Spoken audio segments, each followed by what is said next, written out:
5분 메시지 부여 옥산 성결교회 한대수 목사님입니다. 고린도는 지중해 무역의 중심지였습니다. 부유한 도시였고 성적으로 매우 문란한 도시였죠. 또한 유명한 철학과 수사학의 학교도 있어서 지식 측의 자부심이 강했습니다. 철학자들은 영과 육이 엄격하게 분리되어 있다고 생각했습니다. 이런 고린도 지역의 성도들 중에는 영혼이 구원을 얻었기 때문에 몸으로는 무슨 짓을 해도 괜찮다고 생각하는 열광주의자들이 있었습니다. 그래서 성생활이 문란해지기까지 하게 된 것이죠. 반대로 극단적인 금욕주의자들이 있었습니다. 영혼만 중요하고 육은 중요하지 않다고 생각했습니다. 그래서 결혼을 안 하려고 합니다. 우상에게 바쳐졌던 고기를 시장에서 파는데 그것을 먹지 않았습니다. 이 열광주의자들과 금욕주의자들 사이에 갈등이 있었습니다. 또한 성경 해석력이 뛰어나고 말을 잘했던 아볼로를 따르던 사람들과 유대인으로서 율법에 따라 음식을 조심시켰던 베드로를 따르던 사람들, 그리고 극단적인 열광주의자들 가운데 성령을 통해 부활하신 예수 그리스도와 직접 교제할 수 있다고 주장하는 그리스도파도 있었던 것으로 보입니다. 그리고 고린도 교회에는 신앙의 방식에 따른 파벌들이 있었습니다. 유대인들은 표적을 구합니다. 보아야 믿을 수 있다고 주장합니다. 헬라인들은 지혜를 찾습니다. 머리로 이해를 해야만 믿을 수 있다고 주장합니다. 고린도 교회의 문제는 성도들 사이에 분쟁이 있는 것입니다. 분쟁의 문제는 하나님의 은혜로 해결될 수 있습니다. 하나님께서 주신 은혜는 예수 그리스도를 보내주신 것입니다.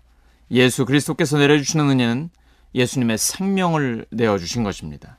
그리고 부활하신 주님이 성령을 보내주셨고 세상 끝날까지 우리들과 항상 함께 하시는 것입니다. 사실 고린도 교회는 하나님의 은혜를 많이 받은 교회입니다. 고린도 교회는 그리스도 안에서 모든 면에 풍족하게 되었습니다. 온갖 언변과 지식이 들었습니다. 그리스도에 관한 증언이 그들 가운데서 튼튼하게 자리 잡았습니다. 어떠한 은사에도 부족한 것이 없습니다. 그리고 우리 주 예수 그리스도의 나타나심을 기다리고 있습니다. 신실하신 하나님께서 그들을 부르셔서 그 아들 예수 그리스도와 친교를 가지게 해 주셨습니다. 고린도전서를 기록한 바울 자신도 하나님의 은혜를 극적으로 경험한 사람입니다. 그래서 그는 고린도전서 15장 9절 10절에서 고백합니다. 나는 사도 중에 가장 작은 자라. 나는 하나님의 교회를 박해하였으므로 사도라 칭함받기를 감당하지 못할 자니라. 그러나 내가 나 된 것은 하나님의 은혜로 된 것이니 내게 주신 그의 은혜가 헛되지 아니하여 내가 모든 사도보다 더 많이 수고하였으나 내가 한 것이 아니요 오직 나와 함께 하신 하나님의 은혜로라.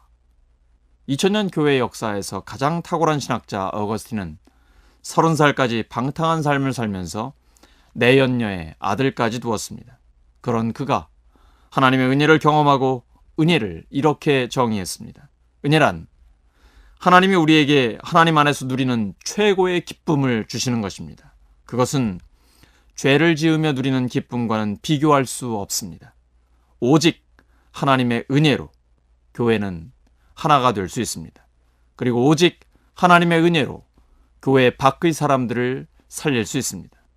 고린도 교회의 문제는 성도들 간에 나뉘어서 분쟁이 있는 것입니다. 분쟁의 문제는 하나님의 은혜로 해결됩니다. 은혜가 가득한 교회와 가정이 되기를 바랍니다. 비난, 정죄, 비판이 아니라 너그럽게 감싸 안아주는 은혜가 충만한 교회와 가정이 되기 바랍니다.